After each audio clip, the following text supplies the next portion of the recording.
porque os advogados não usavam bem da oportunidade que tinham com o debate oral. Mas vejam, com estas reformas, lá no artigo 331, já do Código de Processo Civil, ao se prever a audiência de conciliação como preliminar da eventual audiência de instrução e julgamento, se está dando oportunidade a que o juiz, antes da audiência de instrução e julgamento, possa estar na presença das partes, ou possa se colocar entre as partes, para então melhor sentir o seu litígio e, quem sabe, aí levá-las a uma solução conciliatória para esse litígio. E a solução conciliatória realmente é aquela que leva a que se alcance, desde logo, o objetivo último do processo, da jurisdição, pode-se dizer qual? O de restabelecer a paz jurídica, restabelecer a paz social, aquela que se viu quebrada diante do litígio. E na audiência, quando se obtém a conciliação, regra geral, o juiz sai gratificado, porque aquelas partes que chegaram para a audiência, tensas, preocupadas, diante do seu conflito, que estaria ali para ser resolvido pelo juiz, aquelas partes, quando o juiz concita-as a que estudem uma forma de composição, regra geral, elas nem querem ouvir sobre isso. E, às vezes, até os advogados também estão participando daquele conflito e não fazem muita questão de que se alcance aquele objetivo da conciliação. Mas o juiz procurando fazer com que as partes sintam que melhor do que a sentença, muitas vezes poderá ser a composição, a conciliação, o juiz que saiba conduzir as partes a se convencerem da vantagem da tentativa de conciliação, acaba conseguindo esse resultado e, consequentemente, aquela felicidade de ver aquelas partes que se encontravam tensas no início da audiência, ao final, sorridentes e muitas vezes trocando cumprimentos, assim, então, restabelecida a paz social. Então, me parece que, na realidade, esta inovação no procedimento sumário, consistente em se designar logo a audiência de conciliação, embora gere a eventualidade de duas audiências, quando no sumaríssimo uma só seria necessário, na realidade oferece essa oportunidade para, antes mesmo da contestação, antes mesmo de o réu se posicionar diante da pretensão do autor, e as partes poderem se conciliar. Parece que realmente é um momento mais adequado. Ainda não se configurou, no processo pelo menos, ali de conflito de interesses. E por isso, mais fácil, certamente, a obtenção da conciliação. Esta, então, seria a primeira inovação com o procedimento sumário. Ao despachar a inicial, o juiz designa a audiência de conciliação. Outra inovação, determinando a citação do réu para que compareça, sob a advertência de que, se não comparecer, será tido como revel. Aqui é a inovação.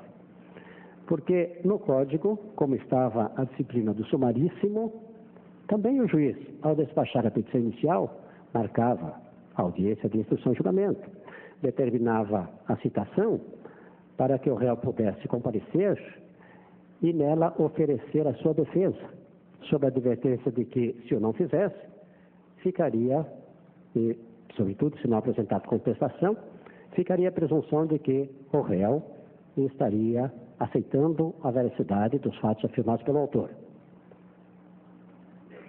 Na prática, os juízes, e na escola da magistratura nós insistimos nesse ponto, os juízes, ao iniciar a audiência de instrução e julgamento no sumaríssimo, não começavam pela oportunidade ao réu a que oferecesse a sua defesa, e sim pela tentativa de conciliação. Então, na verdade, essa audiência de tentativa de conciliação, que o Código trouxe com o sumário, na prática, a maioria dos juízes já fazia. Por quê? Na audiência de instrução e julgamento, ao invés de começar com a oportunidade a que o réu pudesse oferecer a sua contestação, iniciavam logo com a tentativa de conciliação. Naturalmente que explicavam para as partes que estava fazendo uma inversão, porque o Código estimulava a que se buscasse a solução das demandas por meio da conciliação. Então, essa pequena inversão na ordem procedimental, mas com vantagens. Vantagem por quê? Se alcançasse a solução da demanda mediante a conciliação, estar-se-ia pondo, naquele momento, fim ao processo. E com a vantagem de que este seria um fim, realmente, do processo. Porque as partes que se conciliam não vão pretender recorrer. Inclusive, o juiz, na sentença, ao homologar a conciliação e julgar extinto o processo, pode consultar as partes sobre a disposição de renunciar a eventual recurso daquela sentença. Com a manifestação nesse sentido das partes, o juiz, na própria sentença, julgando extinto o processo e determinando que, feita a conta e o preparo, quando fosse o caso, se averbasse o fato da extinção do processo e arquivasse os autos. Finalização mesmo do processo com essa vantagem sobre a sentença como ato pelo qual se resolvesse a demanda, porque necessariamente da sentença, ato pelo qual o juiz resolva a demanda, haverá recurso e, consequentemente, aquela solução da causa foi ilusória, né? Porque poderá levar algum tempo ainda para que venha o acordo final. Oxalá fosse sempre o da Câmara, né, no tribunal, que julgasse a apelação. Lamentavelmente, nem sempre é assim. Poderá haver embargo de declaração, embargos infringentes, recurso especial, eventualmente, e até, eventualmente, recurso extraordinário.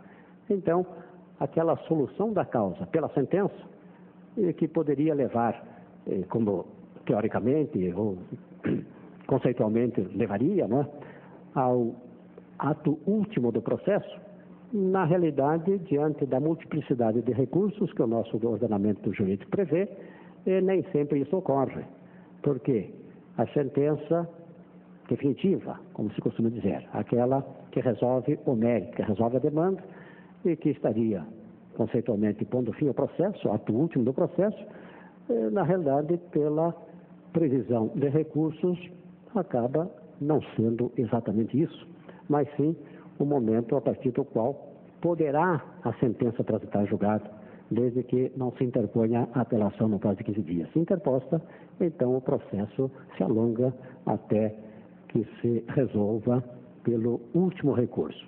Bem, pela conciliação, a solução estaria naquele exato momento da audiência de instrução e julgamento definitiva.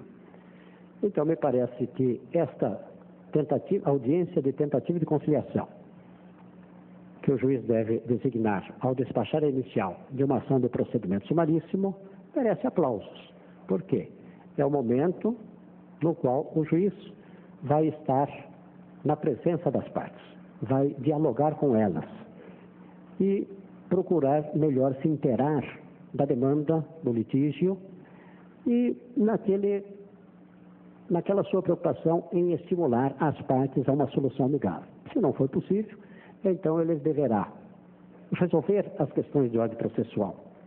Isso que também se fazia no sumarício, não é novidade, mas ficou explícito hoje na disciplina do procedimento sumário, quando no mesmo artigo 277, num dos seus parágrafos, está a determinação a que, se não houver conciliação, se não alcançar a conciliação, na audiência de conciliação, o juiz resolverá sobre as questões de ordem processual. O Código destaca a impugnação ao valor da causa, uma delas, não é? E o que mais? Impugnação ao valor, e a natureza sobre a natureza da demanda. Como que a restringir a essas duas questões, quando na realidade é de se ver mais do que isso naquela expressão do Código. Por que o destaque dessas duas decisões? Porque dizem elas justamente com a eventualidade de que, se diante da impugnação do valor da causa, se concluir que a causa tem valor maior do que aquele que permitia usar-se do procedimento sumaríssimo, então já se converte no ordinário, perdão, sumaríssimo não, sumário, se converter logo o processo no procedimento ordinário. E também assim, quando diante de uma impugnação sobre a matéria, objeto da ação, não é? Se não for daquelas constantes lá do inciso 2º do artigo 275, então não será caso de procedimento sumário, mas sim do ordinário, e aí se procedendo logo à conversão. Também o juiz poderá converter no ordinário o procedimento sumário, se fizer necessária a prova pericial com certa complexidade. Aqui uma outra inovação, então, não é? Porque no procedimento sumaríssimo não se previa, pelo menos no direito positivo não havia uma previsão da conversão dele em ordinário. Hoje o Código contém essa previsão para essas situações. Em que pese, ao tempo do sumaríssimo, a jurisprudência vir se orientando no sentido de se permitir, de certa forma, essa conversão, quando afirmava que se observou o ordinário quando devesse ser o sumaríssimo, mas se chegou ao resultado sem prejuízo, então não haveria por que se anular o processo. O inverso não seria admissível, mas essa troca admissível, sim, sem dúvida, porque o princípio das nulidades que o Código acolhe conduz a essa interpretação, conduzia a essa interpretação. Mas então vejam as inovações, a audiência de conciliação, a citação com a advertência de que, se não comparecer, injustificadamente, eu não disse há pouco, mas injustificadamente não comparecendo ao réu, será tido como revel. O réu, citado para audiência de instrução e julgamento, numa causa de procedimento sumário, sob essa advertência, haverá de comparecer para a tentativa de conciliação. Essa advertência no sumaríssimo existia quanto à contestação. Aqui é para a tentativa de conciliação. Deixando de comparecer injustificadamente, será tido como revel aquele réu, assim citado numa causa de procedimento sumário. Bem, para que ele não se veja nessa situação, deverá justificar a impossibilidade do seu comparecimento pessoal. Ambas as partes devem comparecer pessoalmente à audiência de conciliação. Nós insistimos nesse ponto também, ainda sob a vigência do sumaríssimo.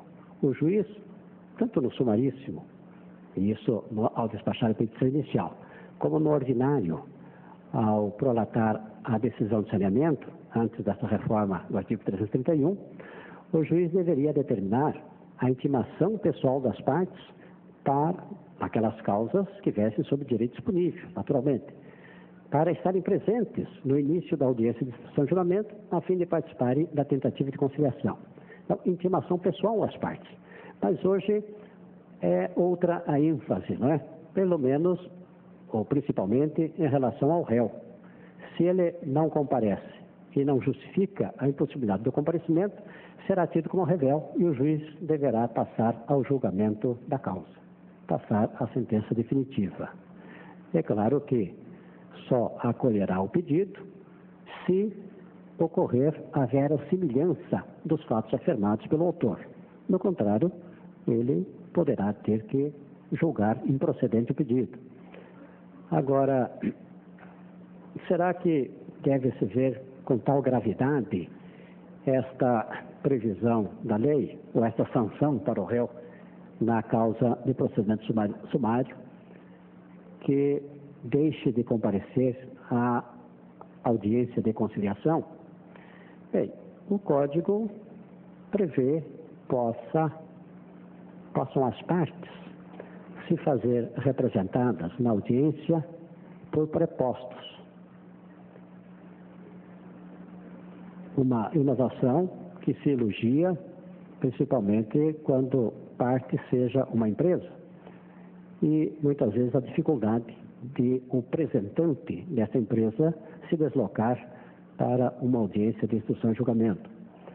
Então, qualquer das partes, e também não apenas a empresa, mas também a pessoa física, poderá se fazer representar por um preposto. Elege, nomeia esse preposto e, com isto, estará afastando a incidência daquele efeito do seu não comparecimento, mas desde que justifique a impossibilidade desse comparecimento. Injustificado, estará sujeita àquela sanção. Mas e se a parte pessoalmente não comparece, mas o faz por seu advogado e tenha ele poderes para transigir? Certamente que o juiz poderá realizar o ato principal objeto desta audiência, que é o da tentativa de conciliação. Tendo o advogado poderes para transigir, e desde que a parte justificou a impossibilidade do seu comparecimento, o juiz prosseguirá na audiência com a tentativa de conciliação. Sem êxito, o advogado que está presente certamente poderá oferecer defesa, inclusive contestação.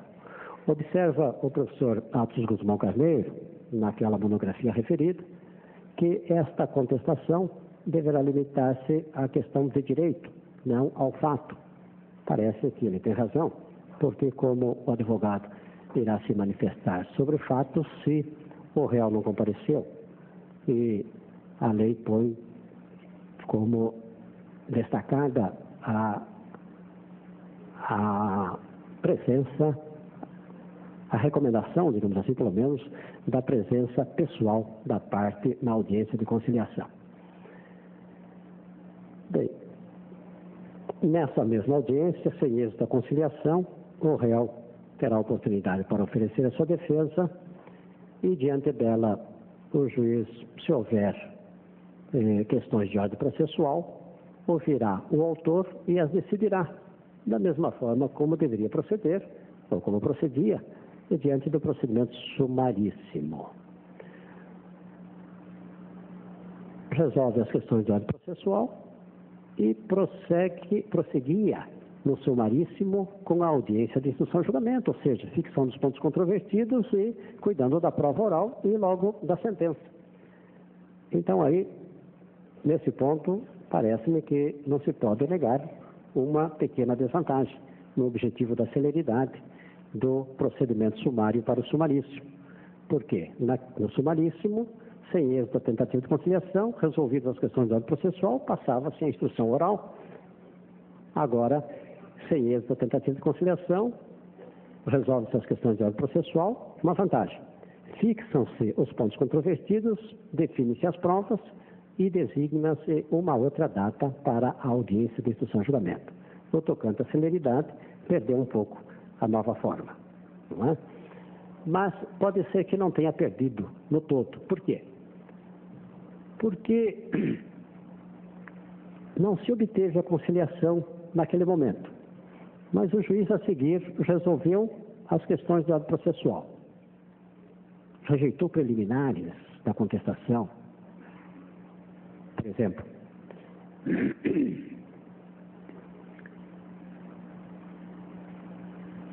E deve passar à fixação dos pontos controvertidos. Isso me parece uma grande vantagem. Na própria audiência de conciliação, esta preliminar nas causas de procedimento sumário, na própria audiência de conciliação, o juiz, sem êxito da tentativa de conciliação, resolvidas as questões do processual, fixa os pontos controvertidos. Ora, na fixação dos pontos controvertidos, o juiz vai demonstrar às partes, sobretudo seus advogados ali presentes, o domínio que ele tenha da demanda. Pontos controversos que estão a reclamar prova pericial ou oral são estes. Diante disso, aquele réu que esperava com a indicação de determinados meios de prova, procrastinar o processo, verá que já não teve êxito, não é? Com aquela demonstração por parte do juiz de que ele tomou conhecimento da demanda, está capacitado a resolvê-la, podem as partes, nessa altura, entender que melhor do que prosseguir na demanda será conciliar-se. Em qualquer momento o juiz deverá tentar conciliar, não é? Então aí, não obteve na primeira oportunidade, mas aqui, ao final da fixação dos pontos controvertidos ou ainda da definição dos meios de prova, pode muitas vezes ficar para as partes o convencimento de que melhor do